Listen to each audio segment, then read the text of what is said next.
Pai, nós queremos pedir, Senhor, espírito de sabedoria e de revelação. Abre o nosso entendimento, Senhor, acerca da Tua palavra, Senhor. Senhor, que cada um aqui venha a ser edificado, sua mente renovada, Pai, seu coração aquecido, sua fé fortalecida, Pai. Em nome de Jesus nós oramos por isso, cada um seja fortalecido no seu homem interior, ó Pai, para que possa expressar a Jesus. Nós oramos assim em nome de Jesus. Amém. Amém, irmãos? Então vamos lá. Nós estamos ministrando uma série, né? Permanecer firmes. Permanecer firmes. Efésios 6:10 diz: finalmente fortaleçam-se no Senhor e no seu poder. Amém? Então nós vamos continuar falando sobre isso. Nós estamos hoje na parte 3. No versículo 11 diz o seguinte: revesti-vos de toda a armadura de Deus. Revesti-vos de toda a armadura de Deus, para poderdes ficar firmes contra as ciladas do diabo. Então o diabo lança ciladas. E a Bíblia está falando aqui que nós temos que nos revestir de toda a armadura. Não só uma parte da armadura, mas toda a armadura de Deus, para nós podermos ficar firmes contra as ciladas do diabo. Então nós temos ensinado um pouco aqui sobre guerra espiritual à luz da nova aliança, amém? E à luz da nova aliança nós devemos ficar firme em nossa posição em Cristo. Você foi colocado em uma posição em Cristo e você deve ficar firme. Semana passada nós falamos um pouco que a nossa vida cristã começa aonde Jesus parou. Ele parou no está consumado. Está consumado. Amém, querido? Está consumado. Ou seja, ele te colocou na posição da vitória, do triunfo. Colossenses diz que ele triunfou sobre todo principado e sobre toda potestade.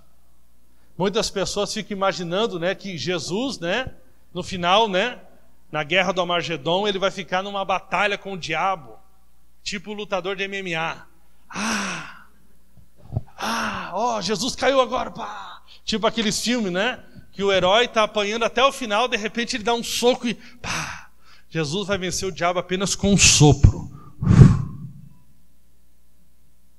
Então tem gente que acha que vai ser uma batalha assim poderosa, vai ser uma luta assim sem graça. Todo mundo vai ficar falando, é hoje a luta. De repente Jesus chega e fala.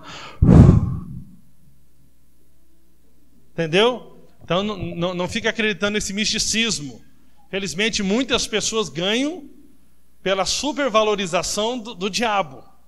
Inclusive programas de rádio, televisão, eles acabam até te ensinando como é que é macumba, né? Quem sabe a tua vida está amarrada porque fizeram uma macumba contra você. Aí você é crente, já fica preocupado, né, com a tua vizinha, né? Aquela coxa branca. Agora mudei, tá, queridos? Aquela tua vizinha coxa branca. Entendeu?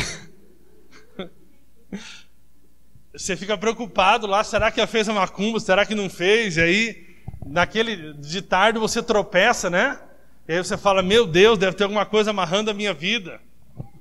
Infelizmente, né? Você não tem nada que tomar do diabo. Ok? Apenas temos que ficar firmes na vitória de Cristo. E ficar firmes porque Ele vai lançar sobre nós ciladas, armadilhas, artimanhas, mentiras. E qual que é o objetivo do diabo em colocar artimanhas, mentiras, enganos, tentar nos trapacear? É para nos tirar da posição da vitória em Cristo. Ele quer nos tirar da posição da vitória em Cristo. Como eu já falei para os irmãos, o significado grego da palavra ficar aqui é estar firme e imóvel, não sair da tua posição, amém? Ficar firme e imóvel, sem se mexer. Mais ou menos como um cofre que nós tínhamos lá no nosso escritório da empresa e que nós fizemos umas 3 mudanças e o terror dos irmãos que ajudaram nas mudanças é perguntar, só vai levar aquele cofre? Irmãos, o cofre tem tanto dinheiro que nós mesmos já não lembramos a senha dele faz uns 5 anos. Esquecemos a senha do cofre.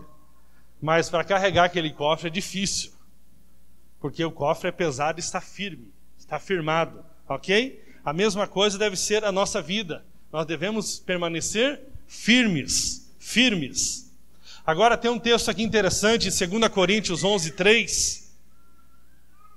Paulo fala sobre os enganos do diabo. E a Bíblia diz o seguinte: mas receio que assim como a serpente enganou a Eva, olha lá o receio de Paulo, receio que assim como a serpente enganou a Eva, com a sua astúcia, assim também seja corrompida a vossa mente. Então nós estamos com algo importante aqui. A questão está na mente. Paulo tem receio que assim como Eva foi corrompida pela astúcia do diabo na sua mente, e se aparte da simplicidade e purezas devidas a Cristo. Então, qual que é o objetivo do diabo? Qual que é o truque dele? Qual que é a jogada dele? É te afastar da maravilhosa, linda e perfeita e simples vida em Cristo. É simples, querido. É simples. Mas nós complicamos demais, né?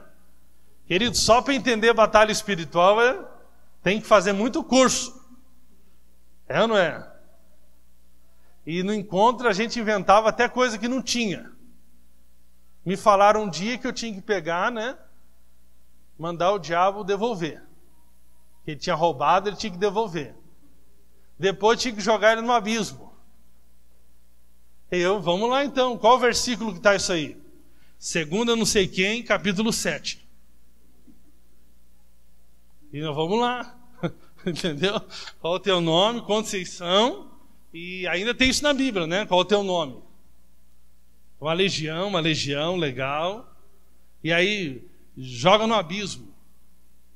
Joga nos porcos. Nós fazemos qualquer negócio. E se alguém for falando que tem uma técnica nova, nós vamos para cima. E qual o teu nome? É João, pastor. É João. Já caímos nessa também, né?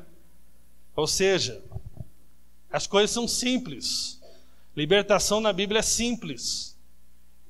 Tudo está relacionado ao Evangelho. Nós precisamos entender que a nossa desgraça estava em Adão. E a nossa vitória agora está em Cristo. Amém? A nossa desgraça estava em Adão, porque do nosso nascimento no pecado, fruto de nós termos herdado de Adão. E a nossa riqueza, a nossa glória, a nossa justiça está em Cristo. Assim como nós herdamos tudo de Adão, agora nós herdamos tudo de Cristo. Amém? E é nessa posição que nós estamos agora, assentados com Cristo nas regiões celestiais. Amém? Já somos santos, já temos a honestidade suficiente, já somos amados, somos libertos do pecado. Amém? Temos saúde, temos provisão, tudo em Cristo. Não precisamos nos esforçar para isso. Nós precisamos apenas crer nessa realidade. É simples. É tudo muito simples. Agora, uma coisa importante aqui que Paulo está nos instruindo. O que é que nós não podemos fazer, queridos? Nós não podemos dar ouvidos para a serpente. Fala para o teu vizinho, não dá ouvido para a serpente.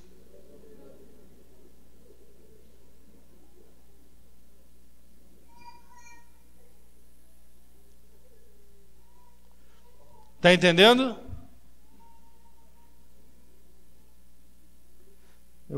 Abra sua Bíblia lá em Gênesis, capítulo de número 3.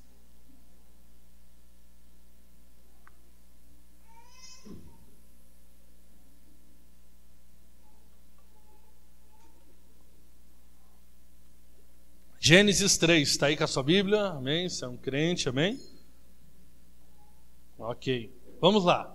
Olha o que a Bíblia diz. Preste atenção, por favor. Ora, a serpente era o mais astuto de todos os animais selvagens que o Senhor Deus tinha feito. E ela perguntou à mulher. Então o diabo vem para conversar com você. Ele fala com você na sua mente. Quem tem ouvido bastante o diabo, você tem percebido que ele tem falado na sua mente. Ele fala comigo, todo dia ele vem me dar um bom dia. Inclusive, o diabo gosta de mim demais. Todo dia ele está lá para dar um bom dia. Todo dia.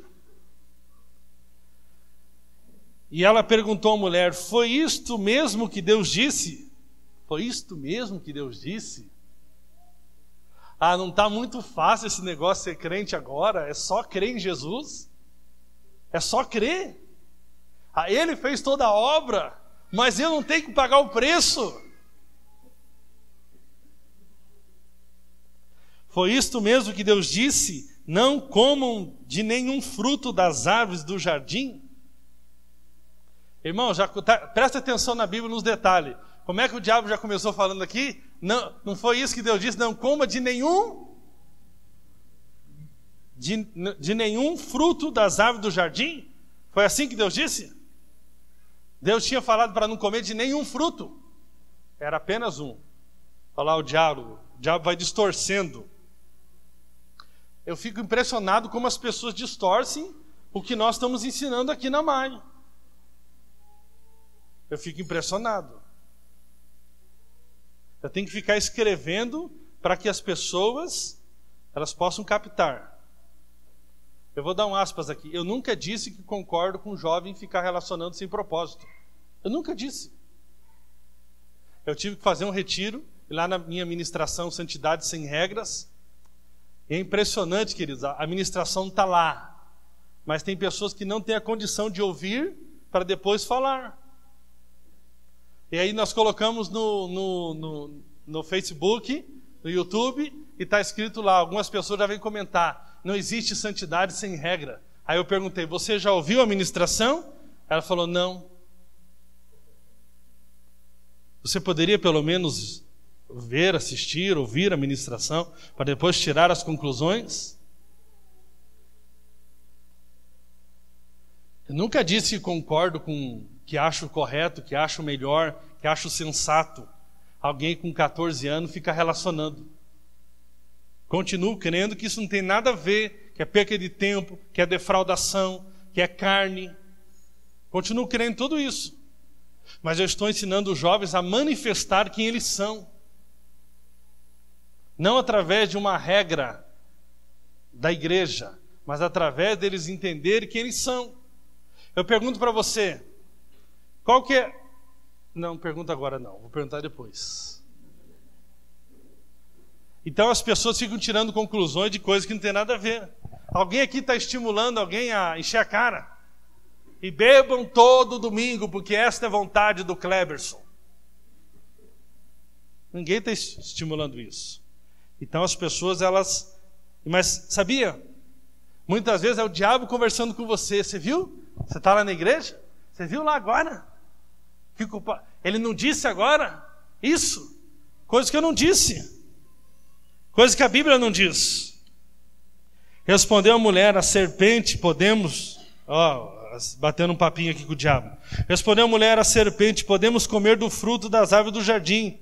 Mas eu disse: não comam do fruto da árvore que está no meio do jardim, nem toquem nela, do contrário vocês morrerão.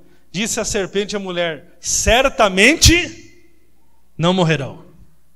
Se Deus é mentiroso, esse evangelho não funciona, e esse negócio de graça é furado. Deus sabe que no dia em que dele comerem, seus olhos se abrirão e vocês serão como Deus. Aqui, deixa eu falar um negócio aqui. Eu vou parar aqui nessa parte desse texto. É muito forte isso aqui. O que o diabo disse para a serpente? O que o diabo disse para a serpente? Não disse nada. Não falou nada, querido. O que a serpente disse para a mulher? Certamente vocês serão como Deus. Vamos lá. O diabo está falando aqui através da serpente. Se vocês comerem, vocês não vão morrer. E certamente vocês serão como Deus. Preste atenção aqui. As serpentes, o diabo, sempre pede para nós fazermos algo para sermos, roubando assim a nossa identidade. Isso aqui é uma das coisas mais ridículas que o diabo enganou a Eva aqui. Ou seja, o diabo disse para ela: coma para você ser como Deus. Agora em Gênesis capítulo 1, verso 23, diz que o homem foi criado conforme a imagem e a semelhança de Deus. Ou seja, o diabo está dizendo, faça algo para você ser a imagem e semelhança de Deus. Opa! Mas por que eu vou fazer algo para ser a imagem e semelhança de Deus, se eu já sou? E aqui tem um detalhe muito importante. Essas duas árvores aqui representam dois princípios de vida. Uma vida pela lei, a árvore do conhecimento do bem e do mal. Você não depende de Deus, você não depende de fé, você apenas depende de fazer algo. Você apenas depende de obedecer um regulamento, que é a lei. A árvore da vida representa você depender da graça, da obra consumada de Cristo e viver pela fé. Não tem nada a ver com você. A obra não é sua, você não fez nada, mas você é porque você crê que Cristo fez no seu lugar. E existem pessoas então que estão aqui ouvindo o diabo. Preste atenção. Nem sempre o diabo vai se apresentar para você falando assim, ó, toma aqui, trai a sua esposa. Toma aqui, faça isso. Não. Ele também se apresenta, e aí, presta atenção, Timóteo capítulo 1, versículo de número 9, ele fala que a lei não é para os justos. Mas o versículo anterior, ele fala que a lei, se aplicada corretamente, ela é boa. Então, a lei aplicada corretamente é boa, porque a lei revela o caráter de Deus. Mas a lei aplicada de maneira errada, ela te desliga de Cristo. Então as pessoas costumam dizer só, a lei é boa, mas o texto está dizendo, ela só é boa se aplicada corretamente. Mas a lei é boa o quê? Para nos levar até Cristo. A lei é boa para nos mostrar o quanto nós somos impotentes, o quanto nós não conseguimos cumprir todas as exigências de Deus. Mas ela não tem o poder de nos salvar, de nos justificar, de nos santificar, de nos abençoar. Então aqui, desde o Éden, tem dois princípios de vida. Aqueles que vivem pela lei, pela força humana, e pela força humana eles tentam ser aquilo que Deus já disse que eles são. E desculpe, isso é muita tolice. É por isso que Paulo diz, né, e eu já vou falar aqui, sobre a doença dos Gálatas. Então pegue bem aqui o espírito de Satanás. Pegue bem a artimanha de Satanás. O diabo quer te levar para o engano da identidade. É o risco da negação do Espírito, de que nos ensina, nos convence, nos capacita e nos consola e nos fala quem somos agora em Cristo. Esse é o trabalho do Espírito Santo. João capítulo 16, versículo 9, 10 e 11 fala que o Espírito Santo veio para convencer o mundo acerca do pecado. Ok? Pecado aqui está no singular. Então o Espírito Santo, e aqui o texto, acho que é interessante a gente ler esse texto, para que fique bem claro as coisas. João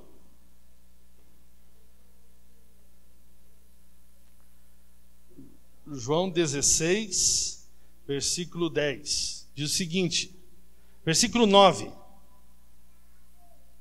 vamos começar no versículo 8. Quando ele vier, convencerá o mundo do pecado. Quem que ele convence do pecado? O mundo. Do pecado. Pecado no singular. Pecado no singular fala da natureza pecaminosa. Ele precisa convencer o mundo acerca de que todos são pecadores fora de Cristo. Acerca do pecado, da justiça e do juízo. Verso 9. Do pecado, porque os homens não creram em mim. Você está dizendo bem claro porque que o Espírito Santo tem que convencer do pecado. Porque eles não creram no Senhor. O Espírito Santo precisa convencer eles do pecado para que eles reconheçam a necessidade de um Salvador. E nesse aspecto a lei é boa, porque a lei mostra o quanto nós somos pecadores sem Cristo. Da justiça, porque vou para o Pai, e vocês não me verão mais. e do juízo, porque o príncipe deste mundo já está condenado. Então você precisa entender hoje, o Espírito Santo não convence crente do pecado. O Espírito Santo convence hoje você da sua justiça em Cristo. O Espírito Santo precisa convencer o mundo do pecado, ou seja, aqueles que não creram, o Espírito Santo precisa convencer eles do pecado. Mas eu e você hoje somos convencidos pelo Espírito Santo da nossa nova natureza, da nossa nova posição em Cristo. Agora, que nem eu te falei aqui, você tem que observar isso. O diabo, através da lei, da religião, fica mostrando que ainda falta algo para que possamos desfrutar do melhor de Deus. Que você ainda não alcançou o padrão necessário para que você desfrute da herança como filho amado. Isso é o que a Bíblia chama da doença dos Gálatas. Doença dos Gálatas.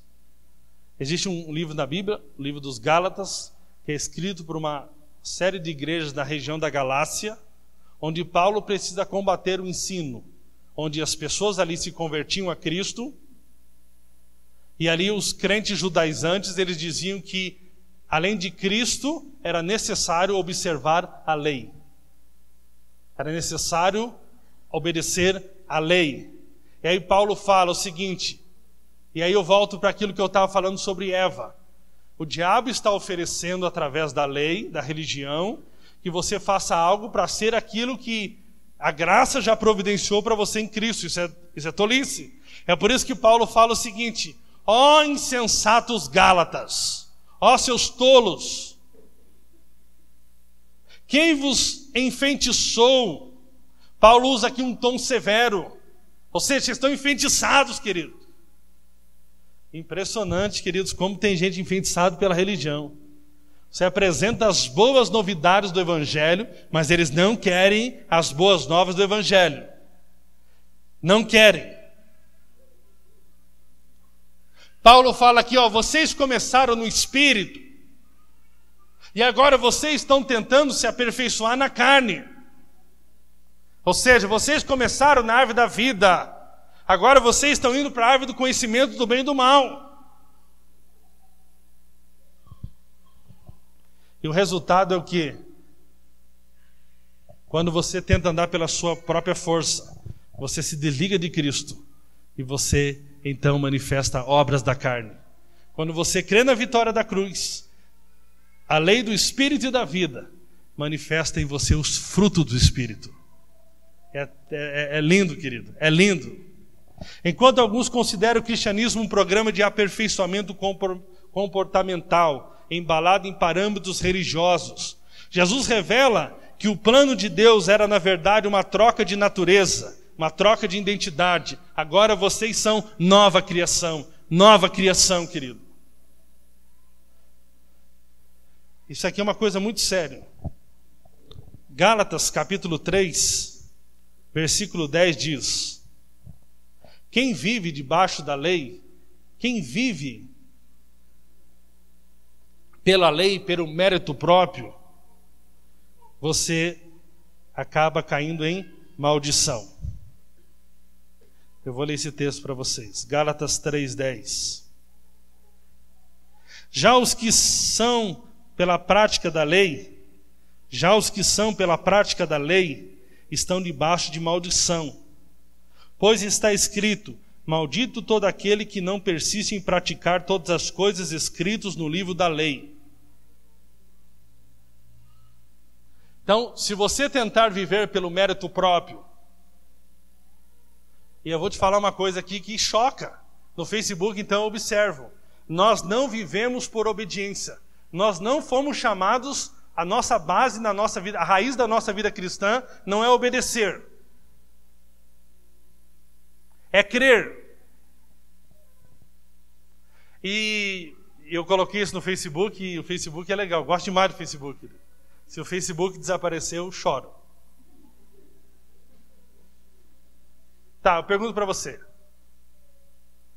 Nós somos chamados a obedecer? Aí eu te faço a segunda pergunta. Se você diz que sim, nós temos que obedecer o quê?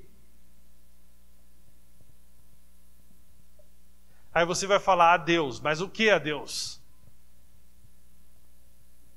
Como é que Jesus ele resume os mandamentos? O que ele diz? Um novo mandamento vos dou. E nós devemos amar uns aos outros. Se tem uma coisa que você tem que obedecer, é essa, amar os irmãos. Mas nós queremos obedecer outras coisas, nós queremos se preocupar se o irmão lá está tomando uma cervejinha, nós queremos se preocupar se nós temos a corte ou não, nós queremos se preocupar com um monte de coisa. Mas quando é para entrar no vamos ver, aí o negócio pega. Então nós não vivemos por obediência, nós vivemos pela fé na obediência de Cristo.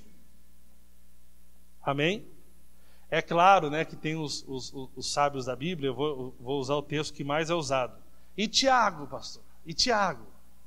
Tiago capítulo 2. Vamos ler Tiago capítulo 2. Tiago capítulo 2.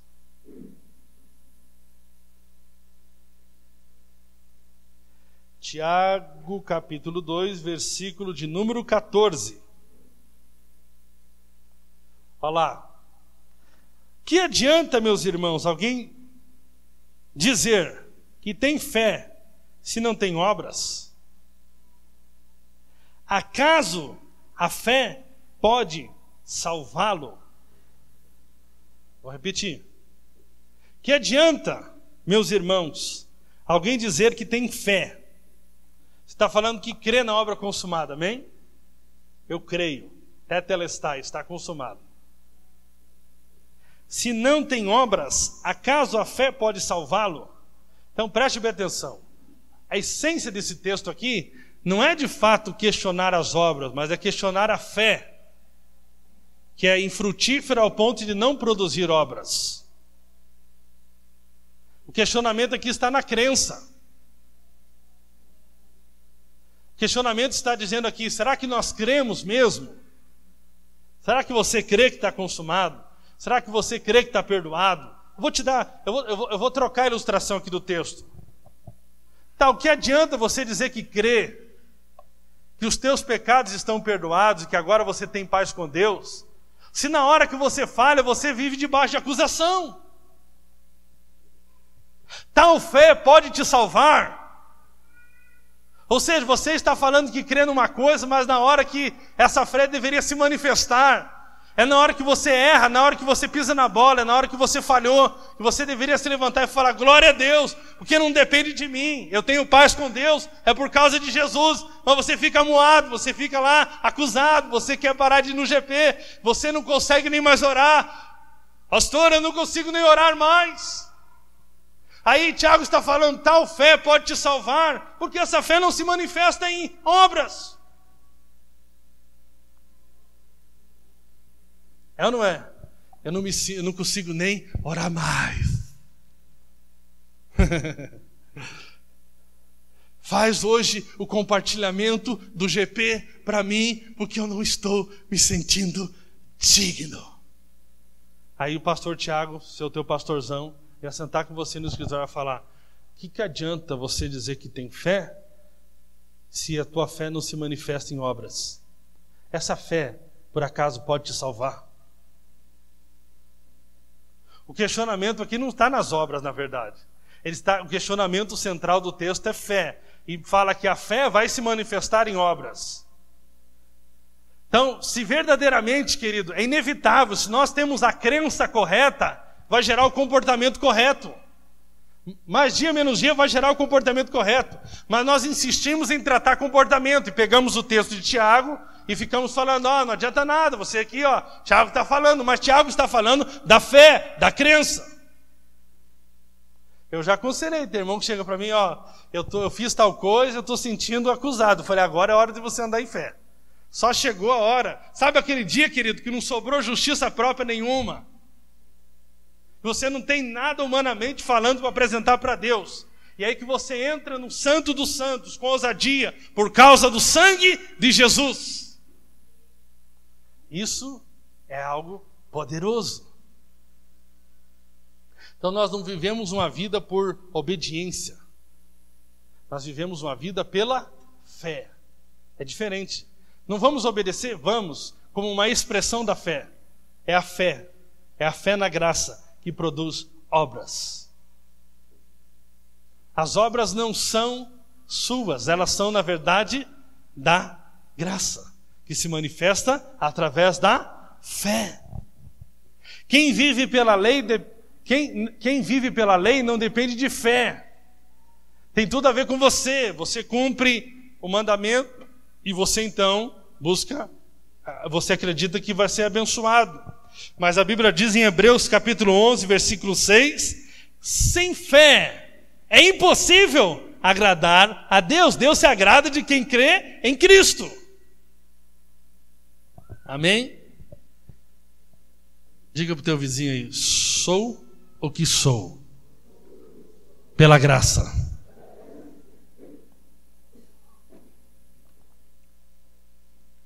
Pela graça. Por Cristo, pelo favor imerecido, pela cruz. Amém?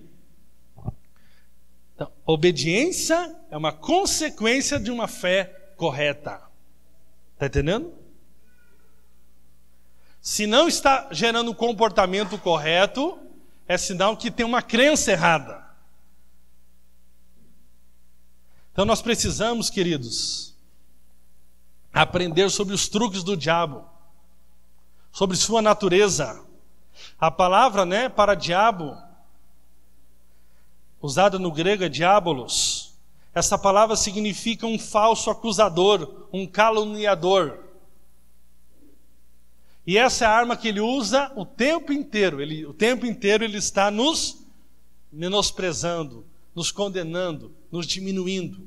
De várias maneiras ele usa isso. E sempre ele está levando os teus olhos para si mesmo. Mas a Bíblia está dizendo para nós hoje, vamos permanecer firmes, queridos, firmes na vitória da cruz. Se o diabo colocar qualquer doença no seu corpo, a maioria dos cristãos lutam de forma estressante, cheio de medo e muitas vezes, cheio de dúvidas, ao invés de fé. E a Bíblia diz que nós devemos permanecer firmes. Eu estou curado. Isso faz parte da minha identidade. É isso que eu sou. Amém? Nesta curta passagem sobre guerra espiritual, somos ordenados 2 vezes a tomar toda a armadura de Deus. Fala para o teu vizinho de novo, tome toda a armadura de Deus. Vamos se aprofundar agora na armadura, amém? Quem está aí, diga amém. Eu vou te ensinar um negócio aqui muito interessante. Nós não cremos em cobertura espiritual. Quem precisa de cobertura de homens, quem precisa de uma ação de homens, de cobertura, é o bolo de chocolate. Você faz o bolo e joga a cobertura. Mas preste bem atenção. A cobertura, quantos aqui não querem, Eu quero ter uma cobertura, eu quero estar,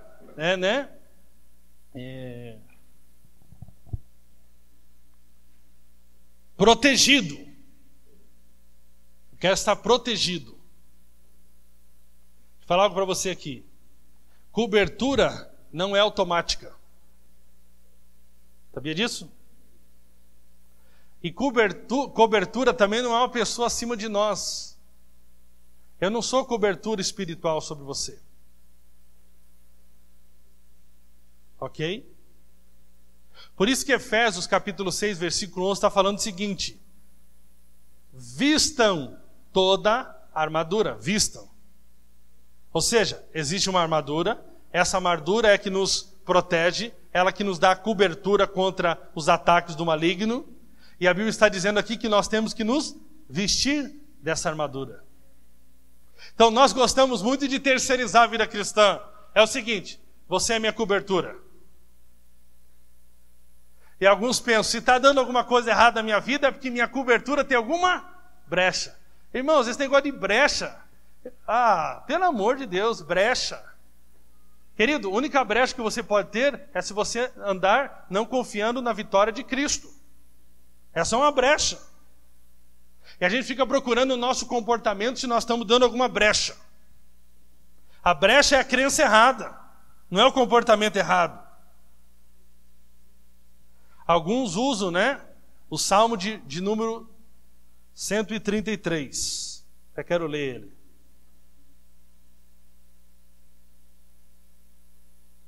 Salmos.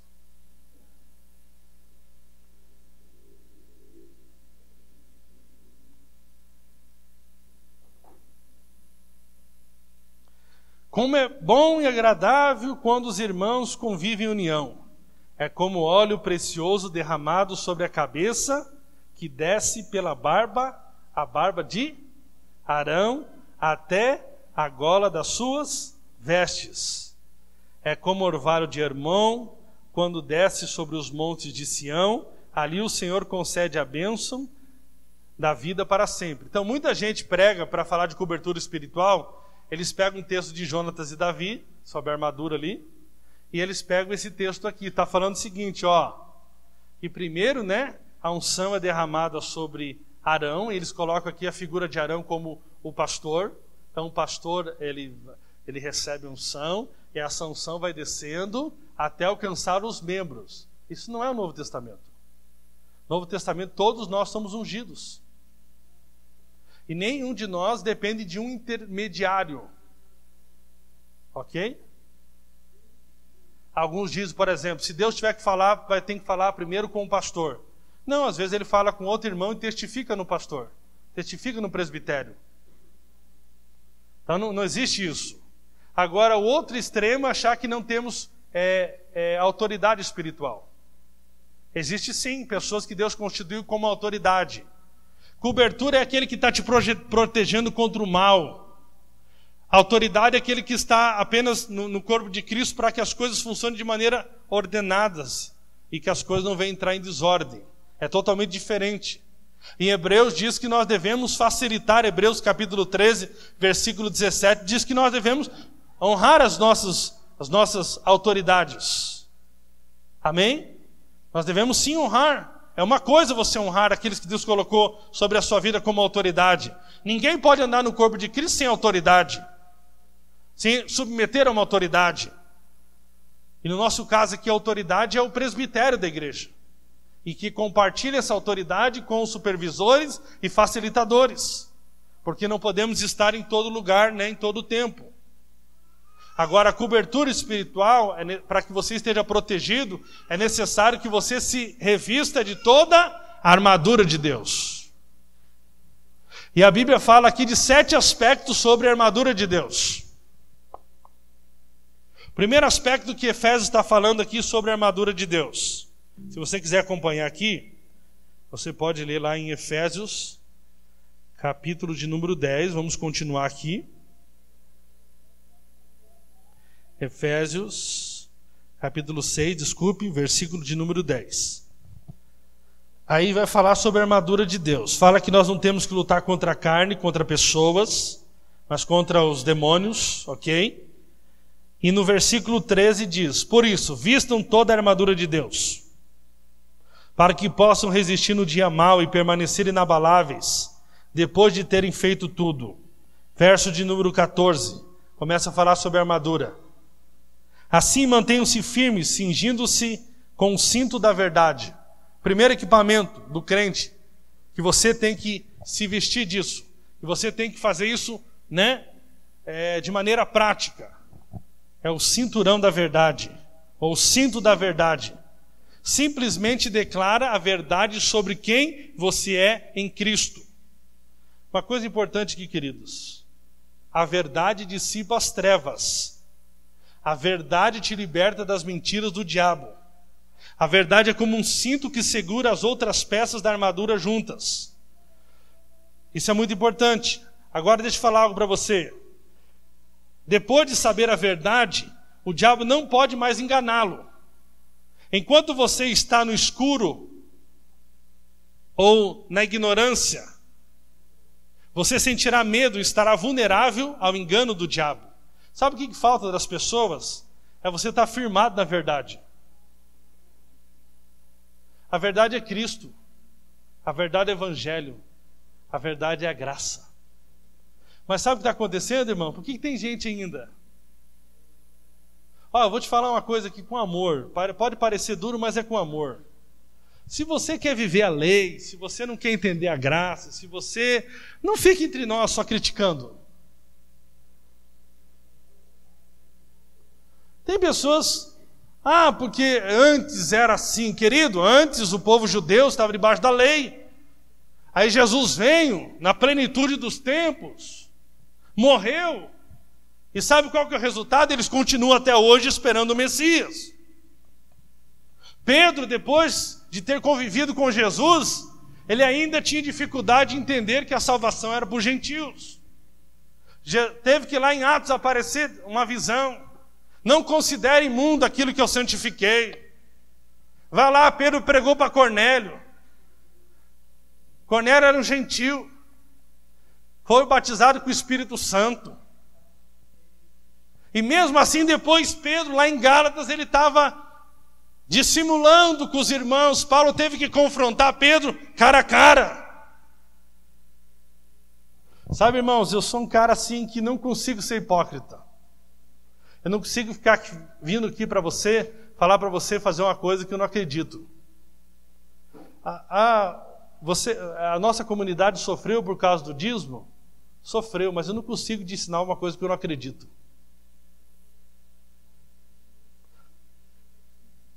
Não, podia fechar esse barracão? Podia, mas eu não vou te ensinar o que eu não acredito.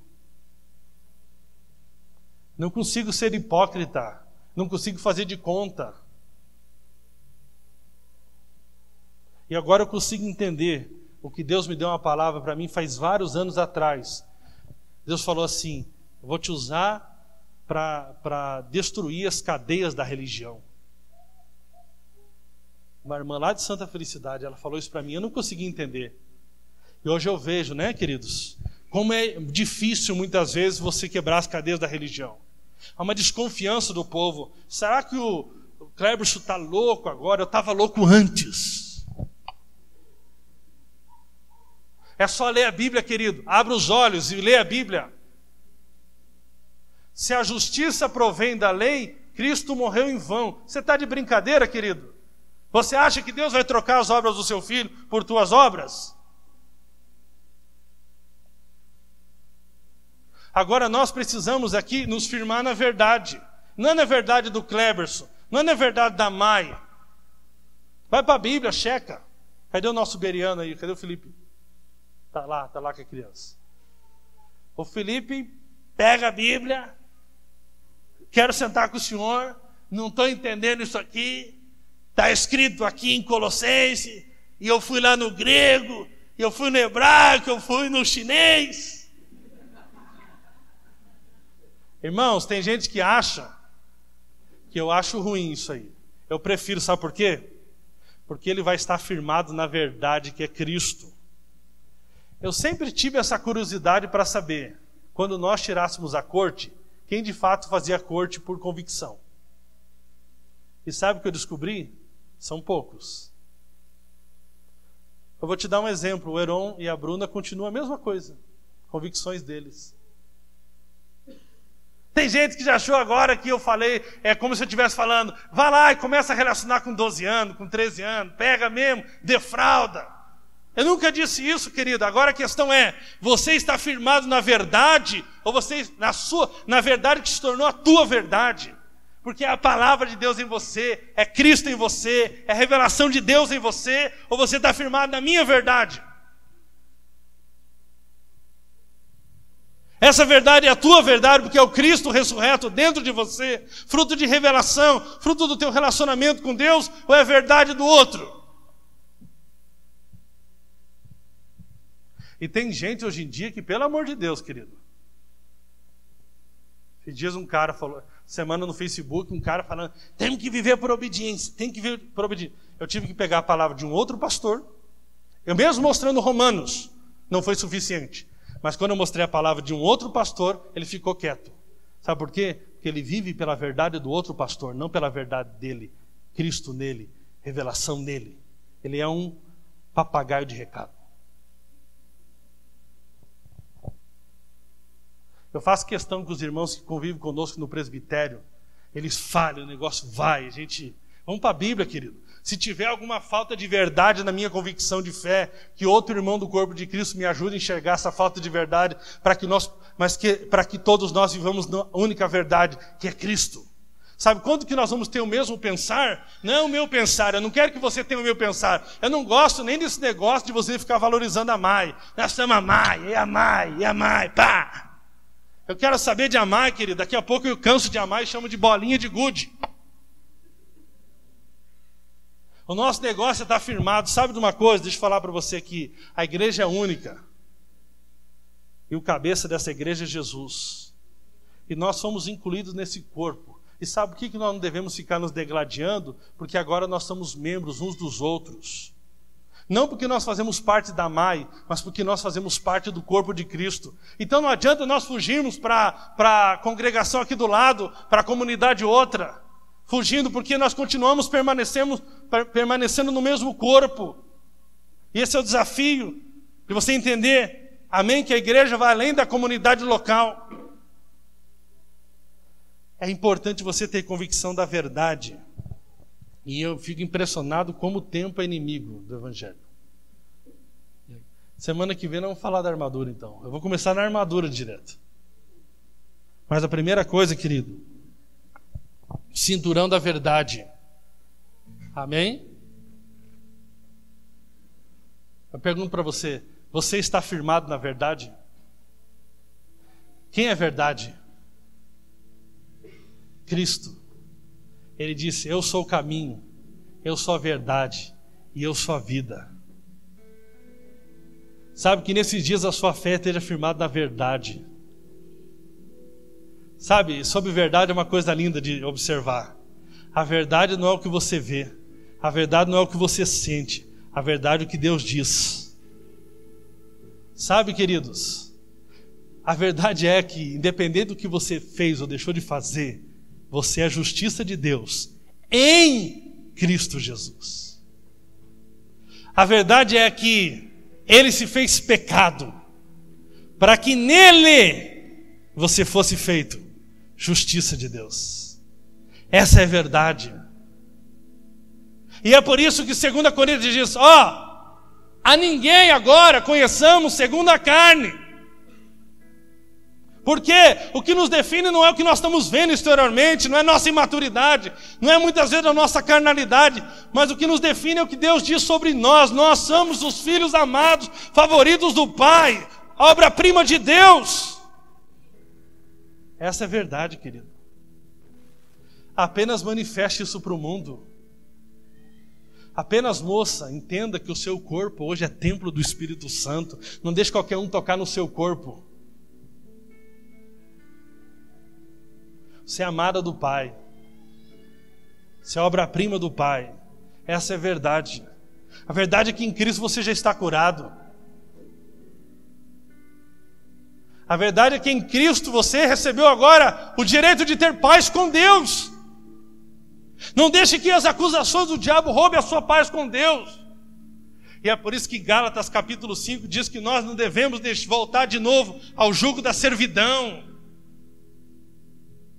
ao jugo do relacionamento com Deus baseado no que nós fazemos ou deixamos de fazer. Não, nós só fazemos porque manifestamos o Cristo ressurreto que mora dentro de nós e dizemos como Paulo, não sou mais eu quem vive, mas é Cristo que vive em mim. Deixa apenas Cristo viver através de você. Deixa apenas Cristo manifestar a natureza dele através de você. Deixa apenas Cristo manifestar o amor dele através de você. Deixa apenas Cristo manifestar a santidade dele através de você. Deixa Cristo manifestar a honestidade dele através de você. Deixa Cristo manifestar a pureza jovem dele através de você. E quando que isso vai se manifestar? A partir do momento que você crê corretamente. E deixa eu falar para você, não é fé na tua fé, é fé na graça. Tem gente que transforma a fé em uma obra. Você tem fé ou não tem fé? 5 passos para ter fé. Se você não tem fé, não tem fé. Não, é fé na graça. Não é fé em mim. Não é fé na minha fé. Não é fé em qualquer coisa. É fé na obra consumada. Tetelestai. Está feito. Está acabado. Está consumado. Estou perdoado. Estou assentado com Cristo nas regiões celestiais. Eu sou filho amado do Pai. O Pai tem prazer em mim por causa de Jesus. Eu estou escondido em Deus, em Cristo. Aleluia. Quando Deus olha, Ele não olha os meus pecados, Ele não olha as minhas falhas, Ele não olha a minha imperfeição no sentido de imaturidade, mas Ele olha Cristo em nós, Cristo em vós, a esperança da glória. Se coloca de pé em nome de Jesus e glorifica o nome do Senhor.